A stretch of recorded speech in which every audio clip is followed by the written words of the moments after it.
बिस्मिल्लाहिर्रहमानिर्रहीम। अस्सलाम वालेकुम। हकीकत टीवी साइंस एंड हेल्थ में खुश आमदीद।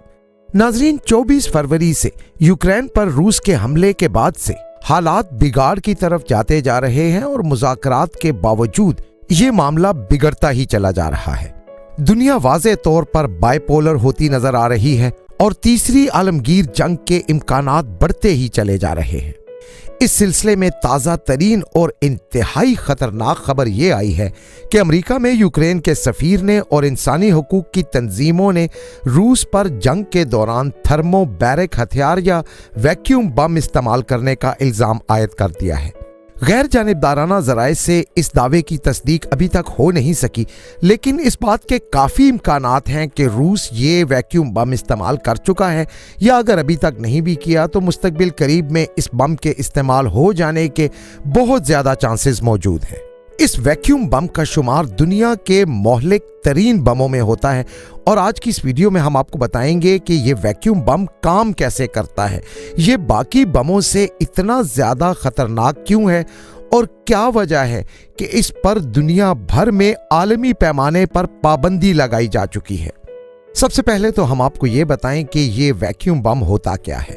हकीकत टीवी साइंस एंड हेल्थ की इस वीडियो को लाइक करें, चैनल को सब्सक्राइब करें और बेल आइकन पर जरूर क्लिक करें। इसे thermobaric weapon, fuel air explosive या वैक्यूम बम कहा जाता है। कहने को तो ये एक बम है, लेकिन आम बमों से इसकी टेक्नोलॉजी बिल्कुल मुख्तलिफ है। कन्वेंशनल यानी रिवायती बमों में 25% बारूद होता है और 75% ऑक्सीडाइजर होता है जो उस बारूद को फटकर जलने में मदद देता है। इसमें जो बारूद इस्तेमाल किया जाता है उसे आमतौर पर RDX कहते हैं। इसके बरक्स थर्मोबैरिक बम में सिर्फ और सिर्फ बारूद होता है और इस वजह से ये बाकी बमों से कहीं ज्यादा मोहलिक साबित होता है। जहां ये बम चल जाए उसके बहुत बड़े रेडियस में इंसानी जिस्म झुलसते हैं और इस तरह झुलसते हैं कि वो बुखारात बनकर हवा में उड़ जाते हैं और इंसानी हड्डियों तक का नामो निशान बाकी नहीं रहता। अब सुने कि ये काम कैसे करता है। ये काम करता है 3 मरहलों में। सबसे पहले मरहले में एक प्रिसीजन गाइडिंग सिस्टम के साथ इस बॉम्ब को टारगेट पर गिराया जाता है। ये अपने टारगेट से इधर उधर नहीं होता। तो ये हुआ पहला स्टेज, जब ये बॉम्ब आकर अपने टारगेट पे लगता है। दूसरे स्टेज में एक छोटा धमाका होता है जिसके जरिए एक्चुअल बड़े धमाका खेज मवाद का एक बादल सा हवा में रिलीज हो जाता है। ये छोटा धमाका दरअसल उस बारूदी मवाद को इग्नाइट कर देता है, यानी उसे एक चिंगारी सी देता है, जिसके नतीजे में तीसरा स्टेज शुरू हो जाता है। अब ये तीसरा स्टेज सबसे ज्यादा मोहलिक है। इस तीसरे स्टेज में क्या होता है कि बारूद अपने इर्द गिर्द से ऑक्सीजन उठाता है। जैसे हमने आपको पहले बताया कि इसमें कोई ऐसा मटेरियल नहीं होता जो बॉम्ब में मौजूद बारूद को जलने में मदद दे, इसलिए ये सारा बारूद जो इस बॉम्ब में पैक होता है ये अपने इर्द गिर्द से सारी ऑक्सीजन खींचता है और इतने बड़े पैमाने पर धमाका करता है कि इंसानी जिस्म जलकर राख होते हैं और बुखारात बनकर उड़ जाते हैं। इर्द गिर्द का टेम्परेचर हजारों डिग्री तक बढ़ जाता है और आम बमों से बचने के लिए तो लोग बंकरों और तहखानों में चले जाते हैं, लेकिन इस बम से बचाव की कोई भी सूरत नहीं है। चाहे कोई बंकर में हो, तहखाने में हो, बम प्रूफ गाड़ी में हो, इससे बचाव नामुमकिन है। तहखानों में पनाह लिए हुए इंसान भी पल भर में बुखारात की सूरत में उड़ जाते हैं, क्योंकि टेम्परेचर ही हजारों डिग्री सेंटीग्रेड बढ़ जाता है। अगरचे बारूद के असरात डायरेक्टली तहखानों में नहीं पहुंच सकते या बंकरों में नहीं पहुंच सकते, लेकिन इस इंतहाई बढ़े हुए हजारों डिग्रीज के टेम्परेचर की वजह से ऐसी जगहों पर पनाह लिए हुए लोग भी जान नहीं बचा सकते। इसके असरात नाजरीन यहीं तक महदूद नहीं है। ये झुलस कर बुखारात में तब्दील होकर हवा में उड़ जाना तो उन बदकिस्मत इंसानों के लिए होता है जो कि धमाके की साइट पर होते हैं, लेकिन इस धमाके के असरात सिर्फ उसी साइट पर मौजूद नहीं रहते। इस धमाके के नतीजे में एक बहुत बड़ी शॉक वेव भी पैदा होती है और ये शॉक वेव एक दायरे की शक्ल में हर तरफ फैल जाती है और जो कुछ भी उस शॉक वेव के रास्ते में आता है उसे तबाह किए जाती है। ये शॉक वेव इतनी ज़्यादा ताकतवर होती है कि रास्ते में आने वाली इमारतों को उड़ा कर रख देती है, गाड़ियों को ज़मीन से उठा देती है, दरख्तों को तोड़कर फेंक देती है। और अगर इंसान इसके रास्ते में आते हैं तो अगरचे वो झुलसने वाले एरिया से दूर भी हों, फिर भी इस तेज शॉक वेव की वजह से उनके कान फट जाते हैं, दिल बंद हो जाता है और उनके फेफड़े फट जाते हैं। और ये असरात अभी ख़त्म नहीं हो रहे नाजरीन। इससे आगे बढ़कर जहां लोगों को इस शॉक वेव के ज़्यादा असरात महसूस नहीं भी होते, उन्हें भी अंदरूनी एज़ा में चोटें पहुंचती हैं, इंटरनल ब्लीडिंग शुरू हो जाती है और वक्त के साथ साथ वो भी मौत का शिकार होने लगते हैं।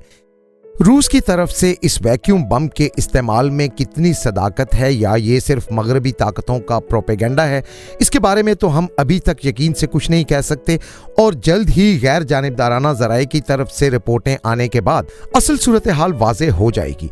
लेकिन हकीकत ये है नाजरीन कि इसका इल्ज़ाम सिर्फ रूस को देना बिल्कुल गलत है। हम आपको बताएं कि ऐसे डिवाइसेस, ऐसे वैक्यूम बॉम्ब्स सबसे पहले अमेरिका ने वियतनाम जंग में इस्तेमाल करने के लिए बनाए थे। वही अमेरिका जो आज रूस को ये इल्ज़ाम दे रहा है कि रूस ने यूक्रेन में ये बॉम्ब इस्तेमाल किए। ये बॉम्ब महदूद पैमाने पर साइनो सोवियत बॉर्डर कॉन्फ्लिक्ट यानी रूस और चीन के दरमियान सरहदी तनाज़े के दौरान और अफगानिस्तान में मुजाहिदीन के खिलाफ भी इस्तेमाल हुए।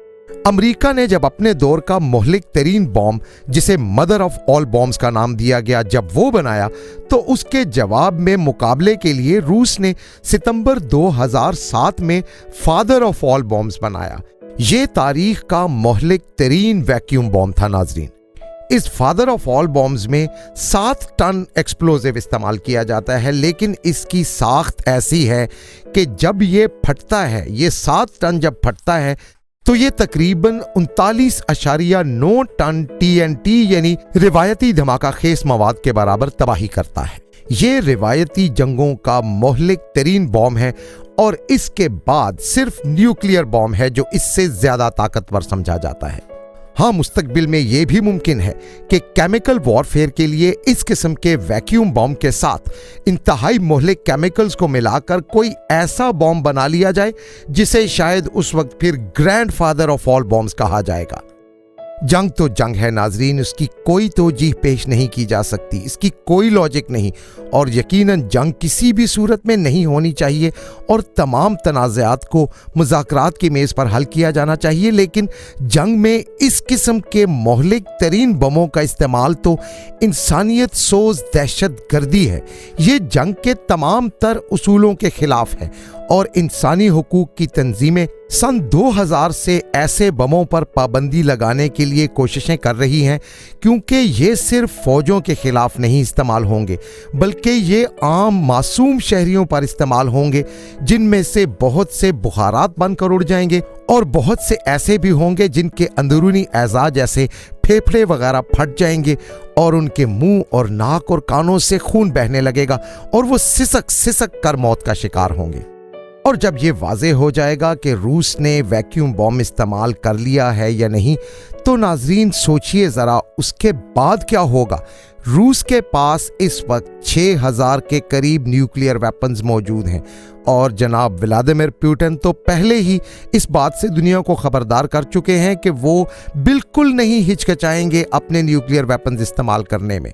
रूस की जंग में जंग का खात्मा होता है या पूरी इंसानियत का, इसके बारे में हम अभी कुछ नहीं कह सकते, लेकिन ये जंग हम सबको ये ज़रूर याद दिला रही है कि पूरी इंसानियत को ख़ास तौर पर बड़ी ताकतों को आगे आकर ऐसे क्लस्टर बमों, ऐसे वैक्यूम बमों और जोहरी बमों के खात्मे के लिए या कम अज़ कम उन पर सख्त पाबंदियां आयद करने के लिए अपना किरदार मुअस्सर तौर पर अदा करने की ज़रूरत है। हकीकत टीवी साइंस एंड हेल्थ की इस वीडियो के नीचे कमेंट ज़रूर कीजिए, अपनी राय का इजहार ज़रूर करें और इस वीडियो को हर जगह शेयर करते हुए चैनल को सब्सक्राइब ज़रूर करें।